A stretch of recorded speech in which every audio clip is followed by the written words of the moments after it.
Doctor Shambhunath Dhara, প্রতাপ ব্যানার্জি, বিদ্যাসাগর মন্ত্রী, দেবাশিস লাহিড়িদা, এরা প্রত্যেকে এবং আড়ালে থেকে সম্মানীয় সচিনদা, এরা যদি সরকারকে সহযোগিতা না করতেন, তথ্য প্রদান না করতেন, তাহলে পশ্চিমবঙ্গ সরকারের তথ্য সংস্কৃতি দপ্তর এটা কখনোই সম্পূর্ণ করতে পারত না।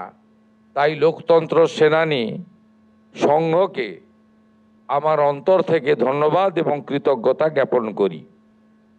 আমাদের মধ্যে উপবিষ্ট আছেন তথ্য সংস্কৃতি দপ্তর এবং পর্যটন দপ্তরের মাননীয় রাষ্ট্রমন্ত্রী শ্রীমতী পূর্ণিমা চক্রবর্তী বোন মহোদয়া। উপবিষ্ট আছেন পৌর নগর উন্নয়ন ও পরিষদীয় দপ্তরের মাননীয় রাষ্ট্রমন্ত্রী উমেশ রায় মহোদয়। আমরা স্বাগত ভাষণ শুনেছি এই রাজ্যের মুখ্য সচিব, সিনিয়র আইএস এবং এই রাজ্যে গণতন্ত্র প্রতিষ্ঠা করার ক্ষেত্রে এবং পরবর্তীকালে সরকারের এই মাত্র 3 মাস সময়কালে বেশ কিছু যুগান্তকারী উন্নয়নমূলক কাজের ক্ষেত্রে যিনি নেতৃত্ব দিয়েছেন মাননীয় মনোজ আগরওয়াল। আমাদের আরেকজন সিনিয়র আইএস এবং আমাদের মুখ্যমন্ত্রীর অ্যাডভাইসার ডক্টর সুব্রত গুপ্ত, এবং সমগ্র ব্যবস্থাপনাটি যিনি করেছেন তথ্য সংস্কৃতি দপ্তরের মুখ্য সচিব আমাদের সৌমিত্র মোহন সাহেব, তিনি আপনাদেরকে নিয়ে একটি, আমার মনে হয়েছে এই আপনাদের সঙ্গে 1 ঘন্টা কাল সময় আমি অতিবাহিত করলাম, একটি ত্রুটিমুক্ত, একটি ছোট্ট অথচ মহতি সুন্দর, একদম শৃঙ্খলার সঙ্গে সময় মেনে একটি প্রোগ্রাম আমাদেরকে তিনি করার সুযোগ করে দিয়েছেন। সৌমিত্র মোহন এবং তার টিমকে আমি ধন্যবাদ জানাই। আমাদের এই প্রয়াস কেন? আমি মুখ্যমন্ত্রী হিসেবে আপনাদের প্রতি কৃতজ্ঞতা জ্ঞাপন করি, কারণ তাপস রায় মহোদয়কে, আমাদের রাজ্যের মাননীয় শিল্প ও বাণিজ্য মন্ত্রী, এই রাজ্যের অত্যন্ত সিনিয়র পলিটিশিয়ান তাপস রায় এসেছেন, তাকেও আমি ধন্যবাদ জ্ঞাপন করি। তা আমি আপনাদেরকে জানাই যে এই ভাবনাটা নতুন সরকারের এলো কেন। আমাদের যে কর্মসূচি হয়েছিল, এই কর্মসূচিতে আমি অ্যাটেন্ড করেছিলাম, আপনারা জানেন, লোকতন্ত্র সেনানী সংঘের আয়োজিত প্রোগ্রামে। কিন্তু তার আগেই সরকারে আসার পরে এই ভাবনাটা আমি এবং আমাদের মন্ত্রিসভার সহকর্মীরা এই কারণেই ভেবেছি যে আপনারা যে আদর্শের বীজ বপন করেছিলেন,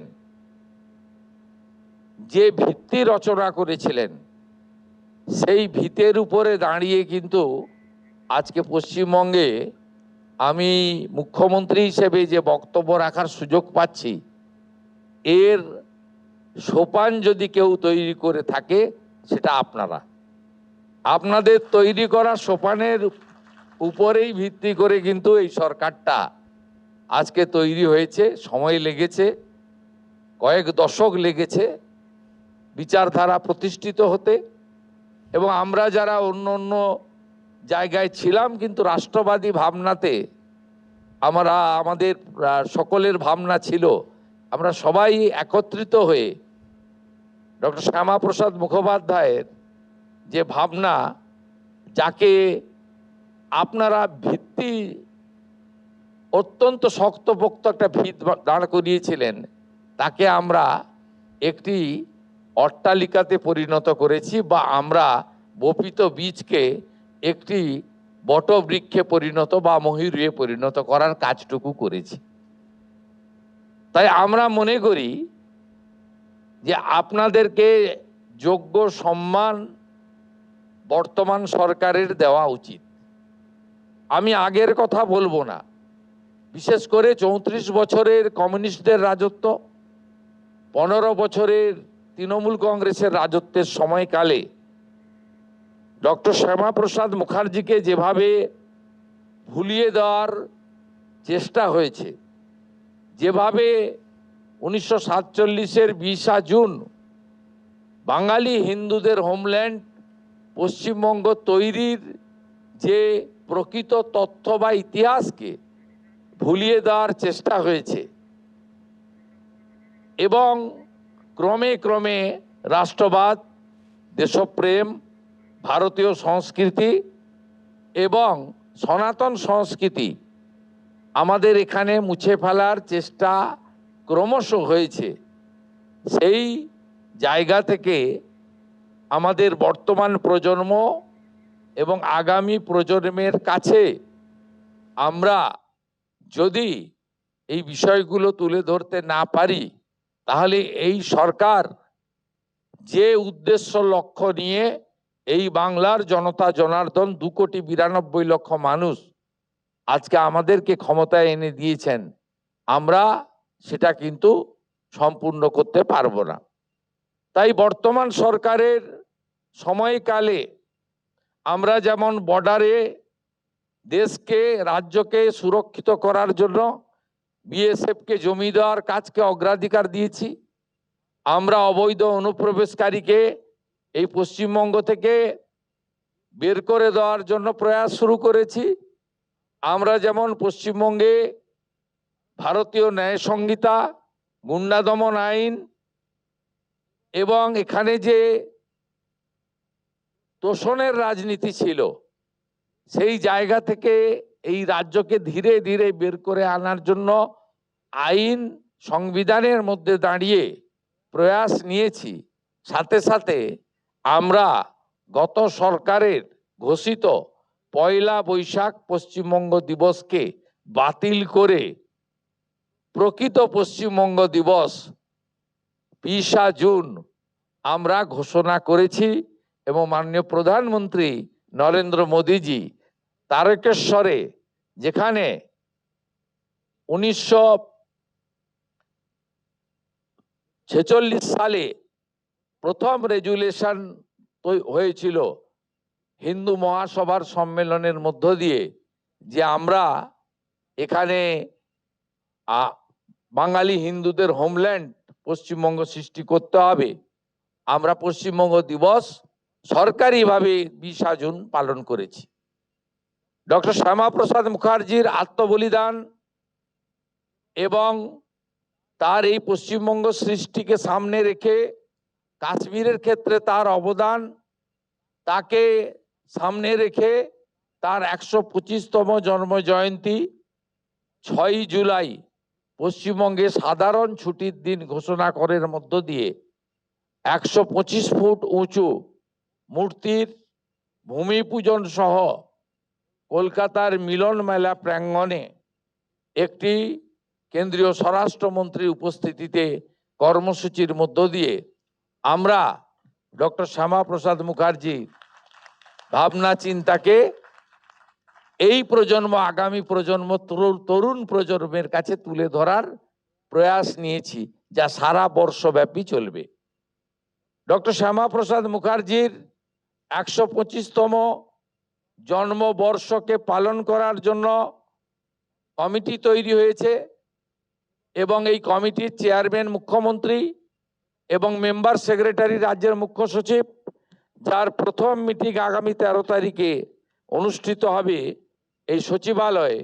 সেখান থেকে আমরা শুধু মূর্তি প্রতিষ্ঠা বা অবকাশ ঘোষণা নয়, আমাদের পাঠ্যপুস্তকের সিলেবাসে অন্তর্ভুক্ত করার সহ প্রামাণ্য দলিলগুলিকে আমরা পুস্তকের আকারে প্রকাশ করা সহ আমরা চাই এই প্রজন্মের মধ্যে তারা আধুনিক শিক্ষা, আধুনিক যে ভারত, তার সুফলও যেমন পাবে, তেমনি আমাদের পশ্চিমবঙ্গ সৃষ্টি এবং এই যে পশ্চিমবঙ্গের যে পরম্পরা আর ভারতবর্ষের গণতন্ত্র রক্ষা করার ক্ষেত্রে যে অমূল্য অবদান আমাদের গুণীজনরা রেখে গেছেন, বিশেষ করে সর্দার বল্লভভাই প্যাটেল থেকে ডক্টর শ্যামাপ্রসাদ মুখার্জি পর্যন্ত এবং প্রাতঃস্মরণীয় নেতাজি সুভাষচন্দ্র বসু, এটা আমাদের সকলের মধ্যে জাগ্রত করার প্রয়োজন রয়েছে বলেই সরকার করেছে। তারই অঙ্গ হিসেবে যে ভিতের উপরে দাঁড়িয়ে আজকে ভারতীয় জনতা পার্টির সরকার তৈরি হয়েছে এবং মাননীয় প্রধানমন্ত্রী সহ আপনাদের সকলের আস্থা অর্জন করে যে গুরুদায়িত্ব আমার উপরে আপনারা ন্যস্ত করেছেন, আমি লোকতন্ত্র সেনানী সংঘের একটি কর্মসূচিতে রবীন্দ্র সদনে গিয়ে প্রস্তাব আকারে দিয়েছিলাম যে আপনাদের এই সংঘকে রাজ্য সরকার স্বীকৃতি দেবে, বন্ধু সহযোগী সংগঠন হিসেবে তথ্য সংস্কৃতি দপ্তর আপনাদের সঙ্গে কাজ করবে এবং 9ই আগস্ট দিনটা আপনারাই প্রস্তাব করেছিলেন যে এই দিন আমাদের সরকারকে আপনারা সুযোগ দেবেন। আপনারা অনেক কষ্ট স্বীকার করেছেন।